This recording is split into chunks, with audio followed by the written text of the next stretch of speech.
So may buntag makausapan mga igsoon. So ganina gitawagan ko ni pastor nga mo ikawalihon. So kadali ko pangita og unsay akong ka wali no.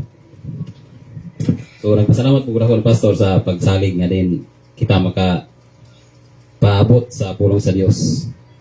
So sa ulay pagdabuha ni tando ra po kung ako'y modala karon sa tuwang divine service. So sumala sa itong gibasa kanina sa Habakkuk chapter 3 verse 17 to 18 no. Kini nga pag gasaysay sa diin si Prophet Habakkuk sa iyahang unsa iyang pagkamatinud-anon o unsa kadako ang iyang pagsalig o pagtuo ngadto sa tong buhi nga Dios. So ning dakna sa kumuntagon atong tema Praise God in the dark. So ang pagdaig pagsimpas ang ngadto sa Dios bisan taliwala diha sa kangit-ngit sa ato ang kinabuhi. So sa atong kinabuhi no, atong makita usahay nga sayon na kay sa tuwa mo daig ta sa Dios, daig ta sa Ginoo kung anaa ta sa kalipay, wala tay mga problema o usahay ka ng sige ta og pasalamat sa Dios kanunay kung atong na feel o nabati nato nga ang atong mga pag-ampo is gitupag sa Ginoo. So kung natas kahayag masabot nga murag simple natong kinabuhi no nga wala tay mga problema nga niabot sa atong kinabuhi. So pero nga igsoon ang tinuod nga pagdaig ug pag-alagad sa Dios dili lang makita diha sa dili lang kay atong ipaabot ang atong mga pasalamat sa Dios kung naatas kahayag, kung dili makita diha ang atong kung unsa ka lig-on ang atong pagtuo sa Dios kung naata sa taliwala sa mga problema, pagsulay o mga balatian sa atong kinabuhi. So diya sulayan ang ato ang kinabuhi kung unsa ta ka lig-on diha sa atong kung unsa ka lig-on ang atong pagtuo o pagsalik sa ato ang buhi nga Dios. So siguro kung aduna may maabot sa atong kinabuhi nga mga pagsulay, so na mga failures ato ang mga pag-ampo wala gitubag sa Dios o atong negosyo wala ni success. So diha nato makita nga diin ang Dios diya is napasay plano ni ana. So diha nato makita nga ang atong pag-alagad sa Dios wala kini gabase sa sitwasyon kung diha nga anaara kita. Dili kini gabase sa Dios nga diin kanunay tang malipayon. Kung dili gabase kini sa ato ang pagsalig unsa kadako ang atong pagsalig sa Dios sa mga tanang butang nitabo sa atong kinabuhi. So ang atong pagsalig dili kini gabase ra sa ato ang kaugalingong sitwasyon. Kung dili gabase atong ibase kani kung unsa ang gibuhat sa Dios ug unsa ang Dios sa tuwang kinabuhi. So ning tagas kabuntagon aduna kita itulo ka mga butang na atong pagka-usahan base sa tuwang topic nga pagdaig sa Ginoo diha taliwala sa kangit-ngit. Una-una kining gitawag nato og praise atong pagdaig declares the faith of over feelings. So ang ato ang pagtuo sa Dios diha nato makita nga ang atong pagsalig o pagtuo sa Dios dili kini nga gabase na bitaw sa tuang sitwasyon sumala sa giingon sa tuang na feel karon. So si Habakkuk sa iyang sitwasyon nakita niya nga walay sulod ang kamalig no ang iyang bisan pa kuno og walay maani sa iyang mga tanom siya magpadayon nga mag-alagad sa Dios yet I will rejoice. So atong pagsalig sa Ginoo diha sa taliwala sa mga pagsulay o sa kangit-ngit is kinahanglan nga mas dako pa kini taliwala sa atong kahadlok sa mga butang nga moabot sa atong kinabuhi. So atong saligan ang Dios nga mas labaw siya kaysa sa atong mga problema, sa atong mga gisagubang nga mga problema, mga balatian sa matag adlaw. Kay kung kadako lang sa problema atong pagkasigutan, atong makita si Job nga diin usa na siya ka successful kasi ang kinabuhi, daghan kay siya mga makita nato nga nilampos na siya. Apan sa pagsulay nga gihatag kaniya nawala ang tanan. So apan si Job nakauna-una ba siya ngubya sa Dios? Nilig-on hinuon ang iyang pagtuo. So ningon siya nga, naked I came from my mother's womb, and naked I will depart. The Lord gave, and the Lord has taken away. May the name of the Lord be praised. So, kung sa tuwa siguro sitwasyon, lisod jud kayo. Siguro na pay time, siguro mag-question na to ang Ginoo, ganong imo ning paabot sa kong kinabuhi. Makuha na to nga, mag-question na to nga, Ginoo, anak man ka ko nimo, pero ganong imo kung gisakit pag-ayo. Di ba? Kung sa to ang kinabuhi, mahitabo yan. Apan si Job, iyang gi-acknowledge ang Ginoo. Gi-acknowledge niya ang tanang butang, gihatag gini sa Ginoo sa tuwa. Kung naa may kaayuhan nga nahitabo sa atong kinabuhi, atong i-acknowledge nga kinigikan kini sa Dios. Kung naa may mga pagsulay nga mabot sa atong kinabuhi na mga balatian kini ato ang hinumduman o ibutan nato sa atong kinabuhi nga diin mas labaw ang atong pagsalig ngadto sa Dios. So si Job nawala iyang mga anak, iyang kaptangan, o ang mga iyang siguro ang iyang kung sa to ang kuan karon ang iyang mga kaptangan, ang iyang mga asset niya nahurot. Apan mas gipili niya nga mudaig sa Dios, taliwala sa mga pagsulay, taliwala sa mga kasakit. So iyang gi-acknowledge nga ang Ginoo ang tanang butang iya sa Ginoo. So diyan ato makita nga unsa kadako ang iyang pagtuo sa Dios. So kung kanunay kitang nagdaig nagasimba sa Dios, ato makita din nga dili ta basta-basta mapukan. Dili ta manluya. Dili ta ma-discourage, no? Sa mga butang, ang mga kasakit nga maabot sa atong kinabuhi kung anaa kita sa kalisdanan. Si Apostol Paul ug si Silas sa Acts chapter 16. Gilatigo sila sa prisuhan. Kung gitorture sila dito. Pero wala sila nagkalimot pagdahig sa Ginoo. Hiyoon, nagsimpa sila. Nagkanta sila o pagkanta nga pagdahig ngadto sa Dios.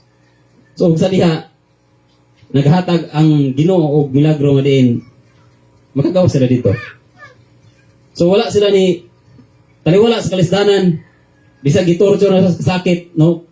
Unsa siguro nga bunal dito ilang naangkon, pero nagdaig gyapon sila sa Ginoo. Kaduha, praise invites God's power into the problem.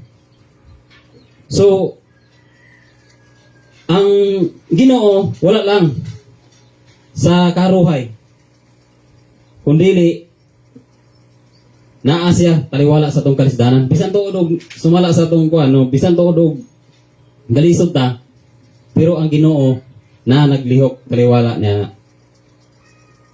So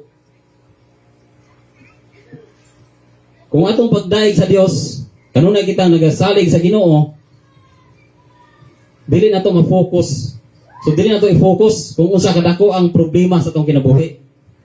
Kaya usahay man gud makalimot na ta pagdaig gumikan kay murag paminaw na to ba gitamukan na ta sa kalibutan. Sa mga kalisod nga nahitabo sa atong kinabuhi, murag paminaw na to nga murag gibiyaan ako sa Ginoo. Or asa na ang magutang asa man Ginoo nganong nin-ani. Pero ato hinumduman nga kung ato ading sumala sa giingon ni Habakuk nga bisan dili pa mamunga ang mga tanom no wala na isurod ang iyang kamalig, magasalig gyapon, magadaig gyapon sa Dios, magasimba gyapon ta sa Dios.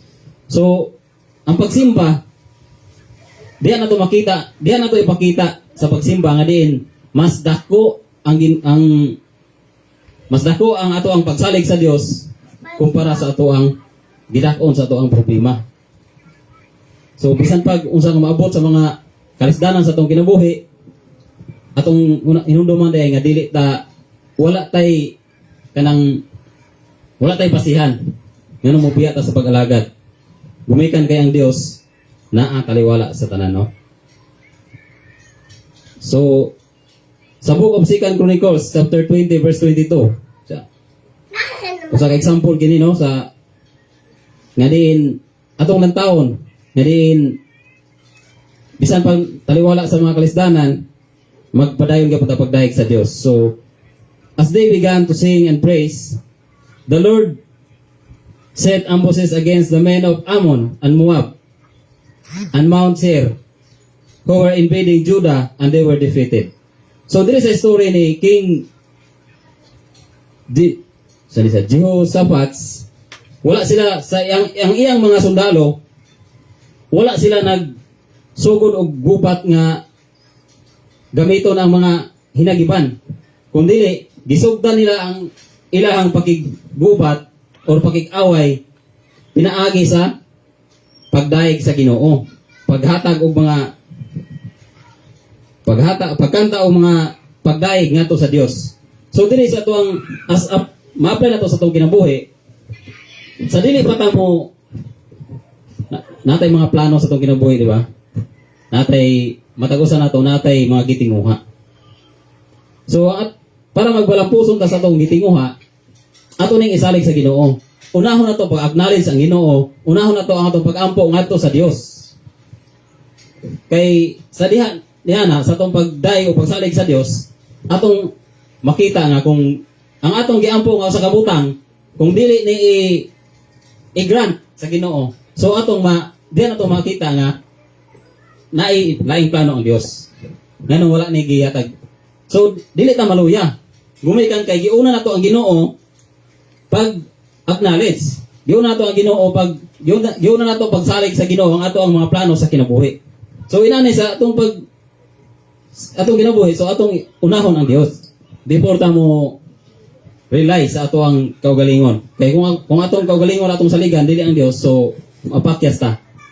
Maluya kita. Ikatulo mga igsoon, ang pagdaig o pagsimba sa Dios usa kini ka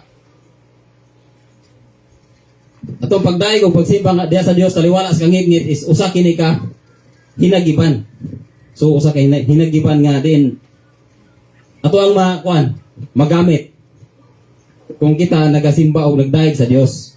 So kaya atong kaaway ga-expect na sila daan nga once nga maputang ta sa lisdanan, gahuna-una na nang gaaway na to nga maluya ta or mapilde ta.